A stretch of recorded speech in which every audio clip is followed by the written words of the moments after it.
തുടർച്ചയായ 2 ഡെക്കുകളുടെ പേരിൽ തന്നെ പരിഹസിച്ചവർക്ക് ബാറ്റ് കൊണ്ട് മറുപടി നൽകിയിരിക്കുകയാണ് ഇന്ത്യ ഓപ്പണർ സഞ്ജു സാംസൺ.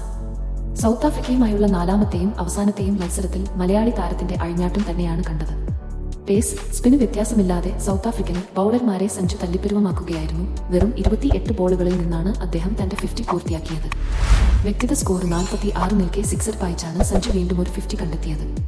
ഈ മത്സരത്തിലെ ഇന്നിംഗ്സിനിടെ ഫസ്റ്റ് ചോയ്സ് വിക്കറ്റ് കീപ്പറായ ഋഷഭ് പന്തിന്റെ ഒരു വമ്പൻ റെക്കോർഡും അദ്ദേഹം പഴങ്കഥയാക്കി. ഇന്ത്യക്ക് വേണ്ടി T20യിൽ ഒരു കലണ്ടർ വർഷത്തിൽ ഏറ്റവുമധികം റൺസ് വാരിക്കൂട്ടിയ വിക്കറ്റ് കീപ്പറെന്ന റെക്കോർഡ് നേരത്തെ ഋഷഭ് പന്തിന് അവകാശപ്പെട്ടതായിരുന്നു. 2022-ൽ ഋഷഭ് 364 റൺസ് അടിച്ചെടുത്തതായിരുന്നു നേരത്തെയുള്ള റെക്കോർഡ്. 21 ഇന്നിംഗ്സുകളിലാണ് 364 റൺസ് ഋഷഭ് സ്കോർ ചെയ്തത്.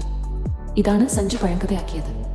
ഇതിനുവേണ്ടി വെറും 11 ഇന്നിംഗ്സുകൾ മാത്രമേ അദ്ദേഹത്തിന് വേണ്ടി വന്നുള്ളൂ. T20യിൽ ഋഷഭിന്റെ സിക്സർ നേട്ടത്തെയും ഈ മത്സരത്തിൽ സഞ്ജു ഓവർടേക്ക് ചെയ്തിരിക്കുകയാണ്. 66 ഇന്നിംഗ്സുകളിൽ നിന്നും ഋഷഭ് അടിച്ചെടുത്തത് 44 സിക്സറുകളായിരുന്നു. ജോഹാൻസ്ബർഗിൽ സഞ്ജു ഇതിനെ മറികടന്നിരിക്കുകയാണ്. വെറും 33 ഇന്നിംഗ്സുകളിലാണ് അദ്ദേഹം 44 സിക്സറുകൾ പറത്തിയത്. ആദ്യ T20യിലെ കിടിലൻ സെഞ്ചുറിക്ക് ശേഷം തുടർന്നുള്ള 2 T20കളിലും ഡെക്കായപ്പോൾ സഞ്ജു സാംസണ് ഏറെ വിമർശനങ്ങളും പരിഹാസങ്ങളും നേരിട്ടിരുന്നു. ആദ്യ കളിയിൽ 50 ബോളിൽ 107 റൺസുമായാണ് അദ്ദേഹം മിന്നിച്ചത്. ബംഗ്ലാദേശുമായി തൊട്ടുമുമ്പ് കളിച്ച T20യിലും സഞ്ജു സെഞ്ചുറി കണ്ടെത്തിയിരുന്നു. ഇതോടെ 2 തുടർ സെഞ്ചുറി കളിച്ച ആദ്യ ഇന്ത്യൻ താരമെന്ന അപൂർവ റെക്കോർഡും അദ്ദേഹം കൈക്കലാക്കിയിരുന്നു. ഇതിനുശേഷമാണ് തുടർന്നുള്ള 2 കളിയിലും സഞ്ജു ഡെക്കായത്. പേസർ മാർക്കോ യാൻസണിന്റെ ആദ്യ ഓവറിൽ തന്നെ അദ്ദേഹം 2 മത്സരങ്ങളിലും ബൗൾഡാവുകയായിരുന്നു.